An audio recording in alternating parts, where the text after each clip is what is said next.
எல்லாருக்கும் வணக்கம். எல்லாருக்கும் நன்றி வந்ததுக்கு. என் வாழ்க்கையிலேயே நான் வந்து ரொம்ப ரொம்ப கஷ்டப்பட்டு நடித்த படம் இதுதான்னு நான் சொல்லலாம். ஏன்னா அதுக்கு காரணம் அந்த காஸ்டியூமு. அது ஒரு கோணி மாதிரி ரொம்ப திக்காக இருக்கும்.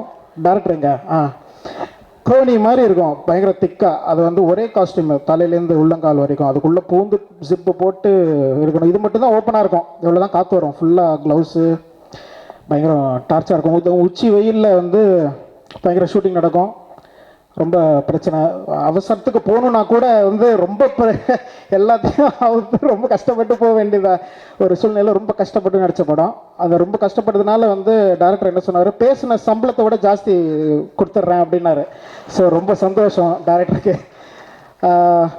அதான் நான் ஒரு சீன் இருக்கு, ஒரு எக்ஸ்ட்ராடினரியான சீன், ரொம்ப பயந்து பண்ணது. சுற்றி ஒரு 20 நாய் இருக்கும். ஒரு நாயும் ஒரு ப்ரீடு, ஒரு சினிமா கேரக்டராக வந்து இருக்கும். அது அவங்க வாய்ஸில் பேசும்.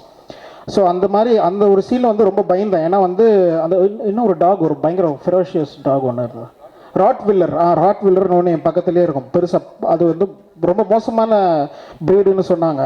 அதுக்கிட்ட நிற்கும் போது ரொம்ப பயந்து நின்று, அது ஒரு பெரிய சீன். அது எல்லா நாயோடையும் பெரிய பஞ்சாயத்து சீன் மாதிரி ஒன்று நடக்கும். அதாவது எங்கள் ஏரியாவில் உள்ள ஒரு என் ஃப்ரெண்டு ஒரு நாய் ஒன்று இருக்கும். அவர் வந்து வேறு ஏரியா நாயை சைட் அடிச்சிடுவார். ஸோ வந்து அவருக்கு வந்து மற்ற நாயெல்லாம் போய் அடித்தோன்னே என்கிட்ட வந்து கம்ப்ளைண்ட் பண்ணி, நான் போய் யார் அவனை அடித்தா பார்த்துக்கலாம் அப்படின்னு சொல்லிட்டு நான் போனால் அங்கே ராட்வில்லர்லாம் இருக்கும், பெரிய மோசமான நாயெல்லாம் இருக்கும். அவங்கக்கிட்ட பேசி பஞ்சாயத்து பண்ணி பயங்கர ஹீரோசமாக டைலாக்லாம் பேசி அங்கே தப்பிச்சு ஓடி வர மாதிரி ஒரு சீனு. அதுதான் நீங்கள் கேட்டது. அது ரொம்ப ஜாலியாக போச்சு. ஒரு 2 நாள் பயந்துக்கிட்டே தான் இருந்தேன். மற்றபடி பரத்தோட ஃபஸ்ட் டைம் நடித்தேன், ரொம்ப சந்தோஷமாக இருக்குது. விஷால் மியூசிக் சூப்பராக இருக்குது. டைரக்டர் எக்ஸ்ட்ராடினரி, நைட்டு மீட் பண்ணுறோம். மற்றபடி வரதில்லை.